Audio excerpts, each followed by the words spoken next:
Bem-vindos ao podcast Go Next Talk, onde vamos falar sobre o universo da governança corporativa e sua importância na condução de um negócio familiar.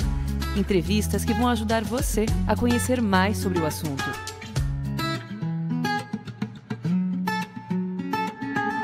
Olá, eu sou Marcos Souza, jornalista, e entrevistarei nossos convidados aqui no Go Next Talk. Chegamos ao 4º episódio e eu estou novamente na companhia do Eduardo Valério, CEO da Go Next Governança e Sucessão. O Eduardo é um grande expert em consultoria e governança corporativa e sucessão em empresas familiares. Ele também é diretor e presidente do grupo JV Consultoria Empresarial, que conta com a Go Next e com a J. Valério, filiada à Fundação Dom Cabral. Ao longo de sua carreira, já realizou mais de 180 projetos de governança corporativa em empresas familiares. Neste episódio do Go Next Talk, falaremos sobre o tema quais são as diferenças entre as funções de CEO e presidente de conselho e as melhores práticas para cada função. Tudo bem, Eduardo? Prazer estar contigo novamente aqui.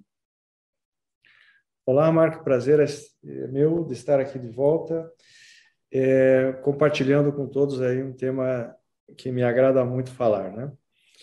Muito bom. Eduardo, sabemos que dentro de uma empresa há uma grande quantidade de cargos e alguns do que vemos não são só os de diretor executivo, presidente, CEO, chairman ou presidente de conselho. Há uma diferença entre todos eles. Hoje nós vamos focar no papel do CEO, que é a sigla para Chief Executive Officer, e presidente de conselho.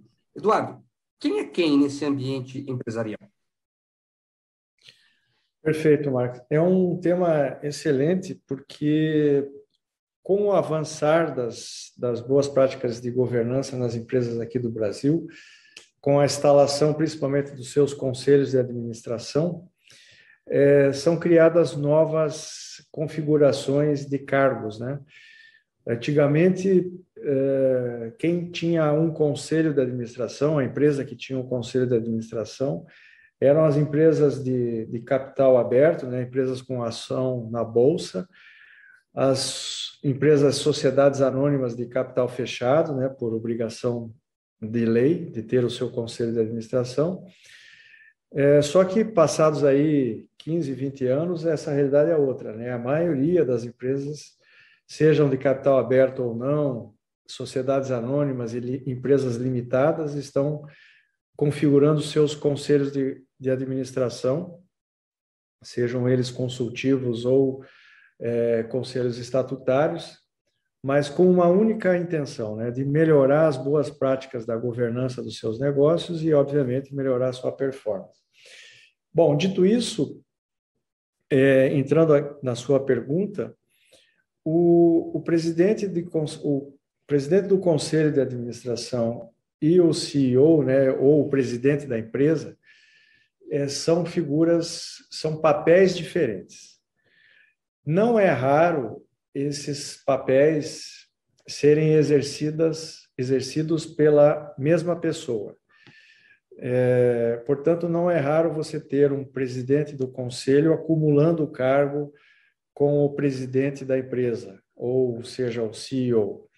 Não é muito recomendável. Existem especificidades para que isso aconteça. Normalmente, quando você está recém implantando o seu projeto de governança dentro da empresa, é natural que o fundador da empresa, que ainda está no exercício pleno das suas funções como diretor-geral, como CEO, acumule o cargo de presidente do conselho, para então, num segundo momento, fazer a passagem do bastão.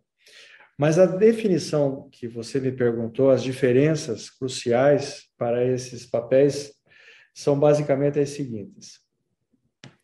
O presidente do conselho de administração, ele tem como responsabilidade, entre aspas, enxergar mais longe, ou seja, enxergar o planejamento estratégico da companhia para os próximos 5, 10 anos. Então, ele tem uma responsabilidade em conduzir ou induzir a empresa para um determinado caminho em relação ao futuro da empresa. E essa indução ele faz através do seu papel como presidente do conselho, mas sensibilizando a diretoria da empresa. Ele também tem uma função de enxergar como está a performance da companhia. Ele funciona como, entre aspas, um auditor dos números apresentados pela auditoria, não só ele, mas o colegiado, o conselho de administração tem esse papel também, e também tem responsabilidade sobre a qualidade da gestão, que eu gosto de falar que é como os números apresentados estão sendo construídos, né? Então, o presidente do conselho de administração ele tem inúmeras responsabilidades. Eu estou sintetizando aqui em 3, que é olhar para frente, cuidar do futuro da empresa, olhar os resultados e olhar a qualidade pela qual esses resultados estão sendo alcançados, né? Eu quero frisar aqui para os nossos ouvintes que não se restringem a esses 3 papéis, mas esses são, na nossa opinião, fundamentais.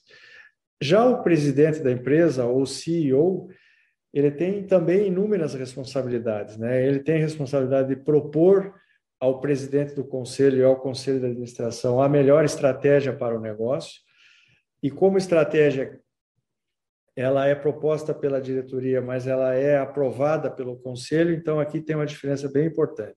O CEO faz as proposições e o presidente do conselho as aprova junto com o seu colegiado de conselheiros, né? Então, o CEO ele é mais propositivo, não que o presidente do conselho não deva ser, mas o CEO ele é mais propositivo nas estratégias do negócio, e o presidente do conselho aprova. O CEO ele tem como responsabilidade gerar e entregar os resultados, né? O orçamento empresarial ele elabora o orçamento, submete ao presidente do conselho, que aprova o orçamento, mas ele também é responsável, ele, CEO, também é responsável pela execução desse orçamento, que se traduz nos resultados da empresa. Então, ele elabora o orçamento que é aprovado pelo presidente do conselho e ele executa esse orçamento e é responsável pelos resultados. Então, são diferenças sutis, mas são importantes. Mas o que eu gosto de dizer muito, eu também faço parte de conselhos, já fui presidente de organizações e hoje presido alguns conselhos.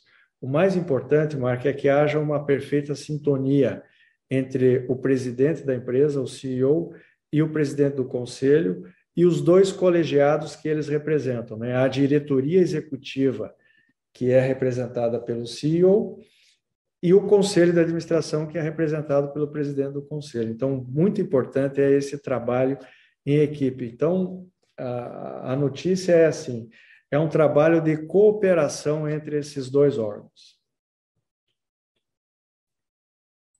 Eduardo, do ponto de vista ilustrativo, o pessoal conseguir compreender mais, seria mais ou menos assim, o CEO é o executivo e o presidente do conselho o legislativo, é mais ou menos essa visão?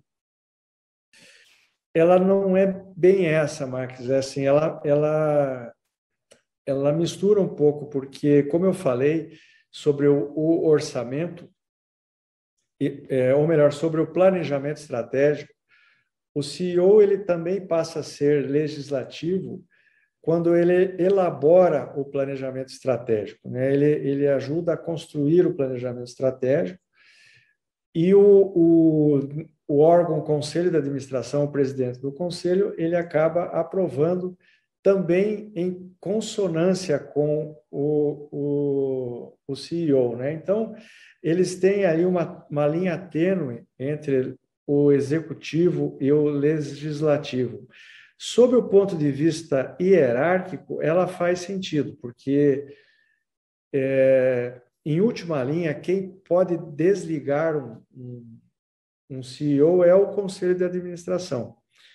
Então, ele tem um papel hierárquico aí, né? que na estrutura de poderes da democracia, né, dos três poderes, executivo, legislativo e judiciário, o pressuposto é que há igualdade de poderes entre esses três poderes, né? Na governança, ele é diferente, existe uma hierarquia.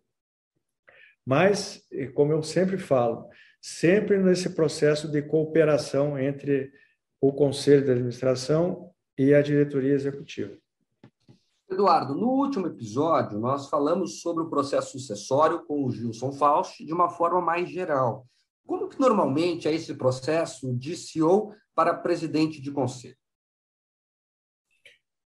Na verdade, o processo sucessório ele é um processo bem amplo, que contempla a sucessão para todos os cargos-chave dentro da companhia, né? Então, eu costumo brincar que um executivo, seja ele qualquer, né, pode ser um supervisor, pode ser um gerente, ele tem que já pensar em como ele vai passar o seu bastão para o seu sucessor. Então, ele tem que formar equipe, ele tem que formar pessoas que estão subordinadas a ele, para que no momento em que as pessoas estejam melhor preparadas, elas vão receber a incumbência de exercer aquela função, até para liberar essa pessoa para galgar novas posições na empresa. Falando de conselho de administração e de diretoria executiva, Mark, o papel da sucessão ela tem a ver com alguns fatores, os quais eu coloco aqui. Sucessão, pessoal, tem a ver com longevidade, tem a ver com competitividade das empresas. Todos nós vamos ficando obsoletos para determinadas funções ao longo da nossa vida. Não quer dizer que nós fiquemos obsoletos para a vida, ao contrário. É mais ou menos assim a analogia que eu faço, né? Você hoje é um jogador de vôlei, muito bem sucedido, então o jogador de vôlei é um diretor da empresa, ele está lá jogando o jogo. Com o passar dos anos, ele vai aprimorando a técnica dele, só que o físico vai começando a comprometer, ele não vai ter a mesma performance que ele tinha quando ele estava nas idades mais novas. Mas ele adquiriu conhecimento, ele adquiriu bastante sabedoria, visão de jogo, e ele já está se qualificando naturalmente para ser o técnico daquele time que outrora ele foi jogador. Para a empresa é mais ou menos assim, a diretoria executiva é o time jogando, né, os diretores, os gerentes, e mais à frente eles poderão assumir o cargo, posições no conselho de administração. O conselho de administração também tem lá um conjunto de pré-requisitos, que a gente chama de competências, que são necessárias. Nem todo jogador vira técnico, assim como nem todo CEO vai virar conselheiro. Tem a ver com o conjunto de competências que a pessoa tem e aquelas que foram desenvolvidas ao longo da sua vida como executivo. Então, Mark, existe sim um processo natural de um CEO galgar posições no conselho e também ser presidente do conselho na sua carreira profissional. Eduardo, aproveitando nesse ponto, é comum ter um rodízio nessa liderança? É possível ser feito para os dois cargos dentro de uma empresa ou é mais recomendável ou comum para um cargo ou para o outro? Como é que funciona isso? É uma excelente pergunta e me dá um gancho para falar das empresas familiares de forma mais específica. Cerca de 10, 12% das empresas familiares que estão ainda em processo de sucessão, os fundadores estão migrando para o conselho de administração e tem filhos com potencial para serem CEO. Em alguns acordos de família, que é uma das ferramentas de governança que a GoNext desenvolve com as empresas familiares, é colocado nesse acordo de família um processo de rodízio na cadeira de CEOs, para dar oportunidade para que estes familiares que têm as competências, e eu insisto nisso, eles têm que ter essas competências aprovadas, e aí exerce-se um processo de rodízio, de 2, 3 anos, essas pessoas passarem pela função de CEO, para que o conselho possa daí avaliá-las, e essas pessoas também terem uma autoavaliação, para definir quem será o melhor CEO ou o CEO mais adequado para aquele momento da empresa,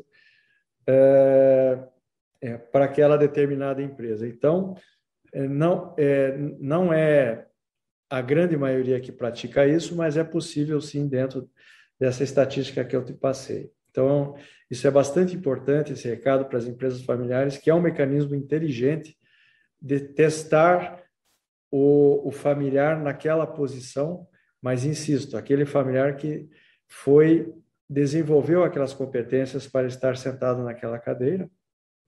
Então, é uma prática bastante recomendada quando é esse caso. Os outros 86% das empresas não fazem rodízio neste formato para os seus CEOs, né? Normalmente, a diretoria executiva, né, que é o colegiado onde está o CEO, né? A diretoria executiva é composta do CEO, do diretor financeiro, do diretor industrial, se for uma indústria, do diretor comercial, ou seja, as diretorias todas. É deste colegiado, normalmente, que surgem os próximos CEOs. Então, o funcionário da empresa, quando entra numa empresa, ele vai enxergando que ele entra como o funcionário ali, office boy, e aí ele vai galgando, aí quando ele chega na diretoria, ele sabe que ali na diretoria é o qualify para ser o CEO da empresa. Não obstante isso, quando não se encontra um sucessor para o CEO na diretoria, é recorrido ao mercado, então é contratada empresa especializada para fazer a busca desse CEO. Já no conselho de administração, é mais comum você ter rodízios na presidência do conselho. Todos esses rodízios, seja na diretoria executiva, seja no conselho de administração, devem estar regrados no protocolo de governança, né, que é um instrumento poderoso de governança, onde lá estão colocadas todas essas regras. Então, Mark, finalizando essa resposta, existe muito, sim, a prática de rodízio na cadeira de presidente do conselho, existe com menor intensidade na cadeira do CEO. Perfeito, Eduardo. Nesse universo ainda, tem uma pesquisa recente da BR Rating, primeira agência de rating e governança corporativa do país, que mostra que apenas 3,5% de CEOs no Brasil são mulheres. E quando falamos de presidentes de conselho, temos um aumento de 7% em 2014 para 14% em 2020, segundo um estudo da Korn Ferry. Isso é uma realidade também nos projetos que você participou e participa atualmente? Como que você percebe isso no dia a dia? Confere. O movimento na direção das mulheres estarem nos cargos de CEO e nos conselhos de administração, ele vem crescendo ano a ano, porque, estatisticamente, existem menos mulheres nestas diretorias executivas que eu citei agora há pouco, né? Então, tem mais mulheres chegando, cada vez em maior quantidade e com grande competência, nestes cargos de diretoria executiva, né, CEO e demais diretores. A gente tem observado isso nos projetos que nós estamos participando. Nossos projetos também seguem essa estatística, né, de 4% das empresas tem um CEO mulher, mas olhando a diretoria executiva, a gente já consegue observar que esse número vai crescer, porque tem mais diretoras ingressando nas empresas nesses últimos anos. Então, e como a sucessão para o cargo de CEO é feito na diretoria executiva, então é provável que tenhamos mais mulheres nessa posição de CEO. Já nos conselhos de administração, a velocidade é maior, porque o conselho de administração ele não depende de vocês estar numa diretoria executiva, né? A formação do conselho de administração tem muito a ver com o projeto estratégico da empresa, como a gente conversou aqui numa dessas nossas conversas anteriores. Então, sempre nessa área do conselho de administração, nós temos observado um aumento maior da presença feminina, principalmente pessoas ligadas à área de tecnologia, de inovação, na área de beleza. Nesses setores, inclusive, há uma carência de pessoas do sexo feminino nos conselhos, né? A gente tem, como presidente do conselho, recentemente fomos buscar no mercado pessoas do sexo feminino para uma cadeira, uma criação de uma cadeira no conselho de administração, com base em tecnologia, e tivemos bastante dificuldade de trazer uma mulher, né? Tivemos excelentes candidatos do sexo masculino e poucas candidatas do sexo feminino. As poucas também com excelente qualidade. Então, há aí um espaço enorme para mulheres nos conselhos de administração. Perfeito, Eduardo. Agora, há empresas em que o dono é o presidente do conselho, enquanto o CEO é um profissional contratado. E aí, quem tem mais poder de decisão? Ou o dono ou o executivo? É uma questão muito comum. Essa configuração que você traz aqui na nossa conversa, Mark, é uma configuração que está se tornando cada vez mais comum. O fundador, o proprietário da empresa, que até anteriormente ele era o jogador de vôlei, né, era o diretor executivo, hoje ele é o técnico, né, ele está no conselho. E para o lugar dele, ele trouxe um executivo de mercado. A questão do poder, como eu falei anteriormente, ela tem que estar claramente definida no protocolo de governança, que são as regras, onde são colocados os limites de atuação do presidente do conselho e do CEO. Então, esse conjunto de regras ajuda muito a definir e equalizar a distribuição de poder. Lembrando que existe uma relação hierárquica, né? O que eu quero dizer com isso? A diretoria executiva, né, representada aqui na nossa conversa pelo CEO, ele é subordinado ao conselho de administração. Então, em tese, há um poder maior no conselho de administração, porque ele tem o poder de destituir o diretor. Mas, olhando no lado da cooperação, quando nós aqui na GoNexus estamos desenvolvendo esse protocolo de governança e escrevendo essas regras, nós entendemos também, nós olhamos muito, com bastante atenção, o planejamento estratégico da companhia, e aí, com base nisso, a gente consegue contribuir nas fronteiras do poder entre o presidente do conselho de administração e o CEO da empresa. E essas fronteiras, elas estão definidas nesse protocolo de governança e no regimento interno do conselho de administração e nas normas de gestão desta diretoria. Eduardo, eu quero trazer aqui para a discussão agora algo que já acontece há algum tempo, mas nos últimos meses teve grande destaque na mídia, como a entrada de artistas e atletas em conselhos. O caso da Anitta, né, que passou a integrar o conselho de administração de um grande banco digital, da Gisele Bündchen, que, como embaixadora de uma empresa de gestão ambiental, assumiu um cargo lá no conselho, integrando no comitê de sustentabilidade da companhia. Como você percebe essa movimentação nas empresas? Vai ficar cada vez mais comum isso?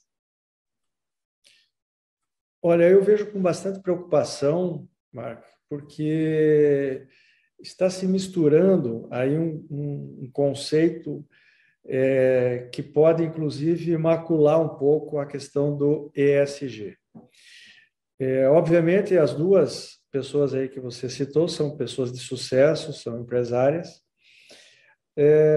mas olhando as boas práticas da governança, você deve construir e constituir um conselho de administração com base em competências complementares às competências da administração da empresa e também construir e constituir um conselho de administração com base nas necessidades futuras da empresa e que não estão sendo, que não devem ser endereçadas pela diretoria executiva, né? Então, eu vejo, por isso da minha preocupação, porque você pode chamar a atenção até de forma negativa quando você não exerce uma análise muito mais criteriosa para você fazer a formação do seu conselho.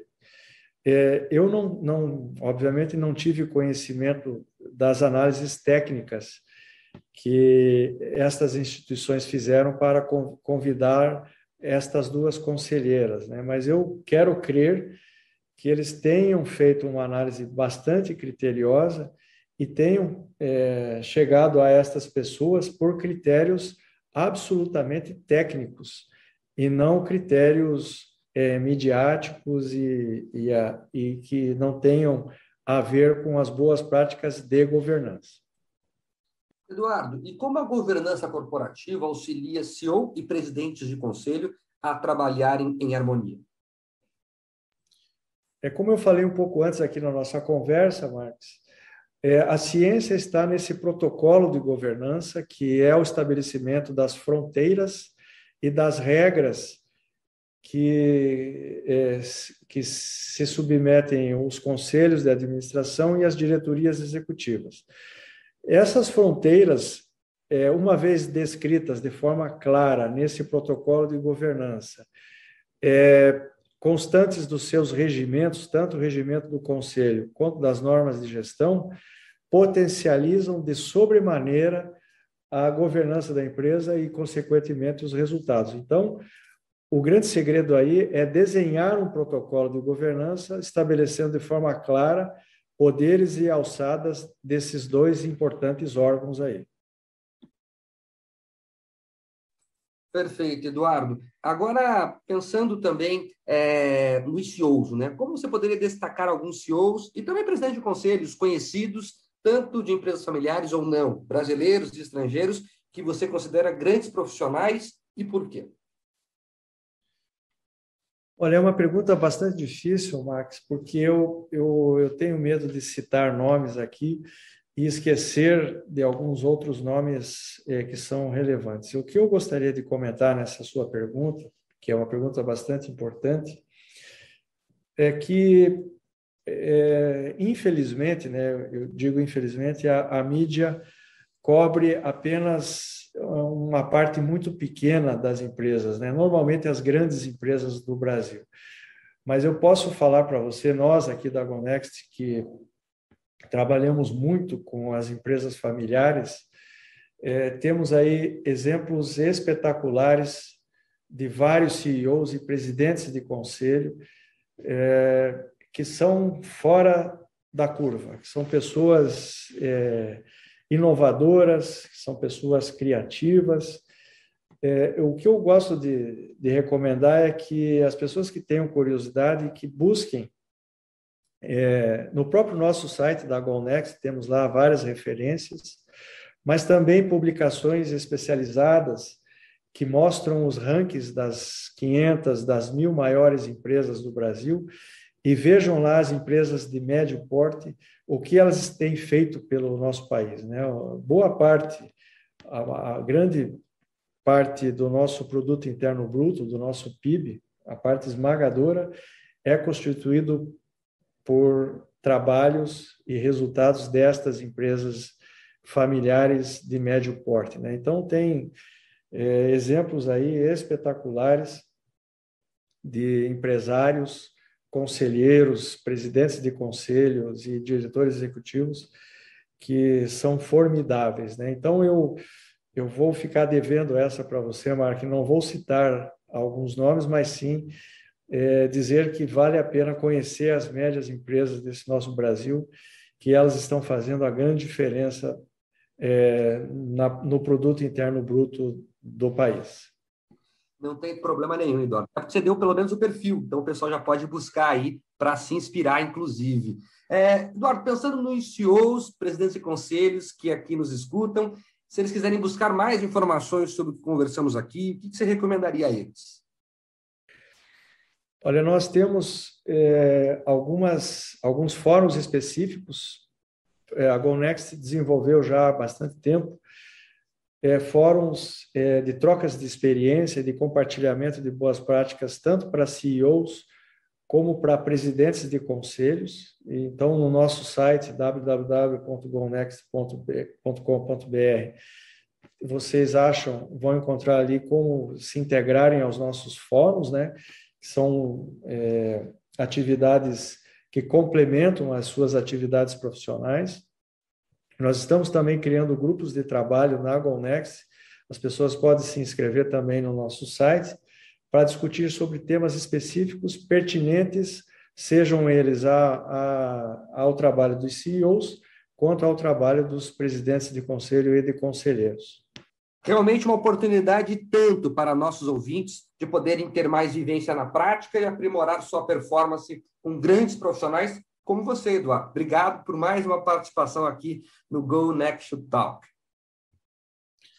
Eu agradeço, Mark, pela nossa conversa e também quero reforçar o que você acabou de dizer.